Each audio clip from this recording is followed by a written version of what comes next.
নমস্কার, ঘরকন্যা ডায়েরির আরেকটি নতুন পর্বে সকলকে স্বাগত জানাচ্ছি। আজকে আমি রাতের খাবার তৈরি করার জন্য এসে গেছি। রাতে সাধারণভাবে খাবার পরিমাণ একটু কম খাওয়া বা বেশি ঝাল মশলা না খাওয়া, খুব সাধারণ একটা খাবার রান্না করব, খিচুড়ি। তাই এখানে আমি সবজি কেটে নিয়েছি। এখানে আছে গাটি কচু, মৌছিম, আলু আর পেঁপে, এই 4 রকম সবজি নিয়েছি। মৌছিম বলতে এটাকে বোঝায় এরকম একটা বড় ছিম। এক এক এলাকার আঞ্চলিক নাম এক এক রকম থাকতে পারে। আর এই যে সবজি নিয়েছি 4 রকম, পেঁপে, আলু, গাটি কচু আর সিম। আর এখানে নিয়েছি আমি আতপ চাল, খেসারির ডাল, মুগ ডাল, নিজেদের খেতে। আর এখানে নিয়েছি 5 ফোড়ন, দারচিনি আর 2টো শুকনো লঙ্কা। এবারে আমি তেল গরম হয়ে গিয়েছে, তেলের ভিতরে ফোড়নটা দিয়ে নিলাম।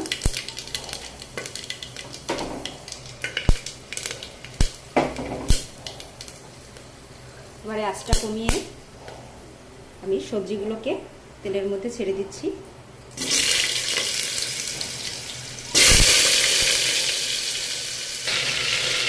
দেখুন, সবজিটা কিন্তু আমি সব দিয়ে নিয়েছি। আর সবজি থেকে 5 ফোড়ন যেহেতু দিয়েছি, 5 ফোড়ন থেকে খুব সুন্দর একটা সেন্ট আসছে। আর শুকনো লঙ্কা দিয়েছি যেহেতু অনেক সুন্দর একটা সেন্ট আসতেছে।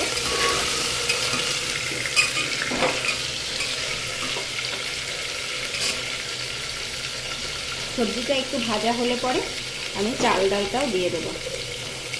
আর সবজিগুলো একটু বড় বড় করে কেটেছি, প্রেসার কুকারে দেবো, সিদ্ধ হয়ে যাবে। দেখুন, আমি সবজির ভিতরে চাল ডাল পুরাটাই দিয়ে নিয়েছি। এবার এটাকে নেড়ে চেড়ে একটু ভেজে নেব ভালো করে। দেখুন, সবজিটার ভিতরে চাল ডাল দিয়ে নিয়েছি, যেহেতু ভাজতে হবে, তা আমি হলুদ দিয়ে দিচ্ছি।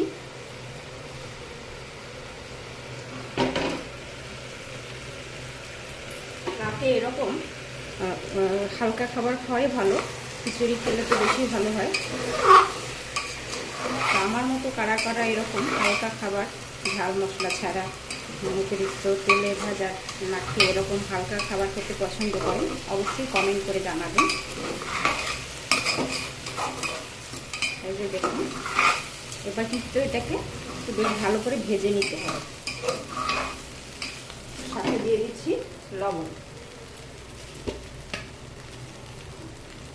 লবণটা দিয়ে নিচ্ছি।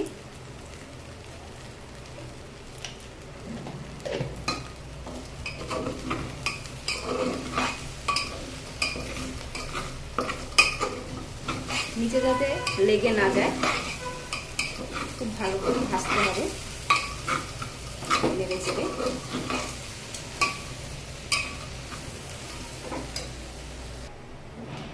আমি কিন্তু বেশ খানিকটা সময় ধরে সবজি এবং চাল ডাল ভেজে নিয়েছি। এবারে আমি জল দিয়ে দেব।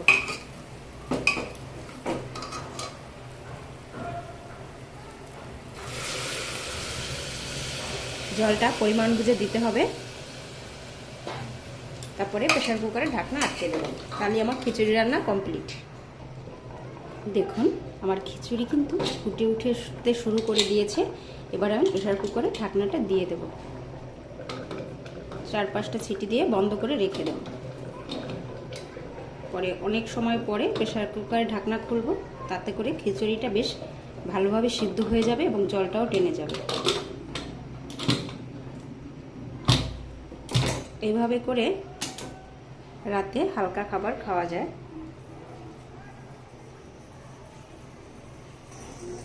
তা আমার এই খিচুড়ি রান্নার ভিডিওটি কেমন লাগলো অবশ্যই কমেন্ট করে জানাবেন।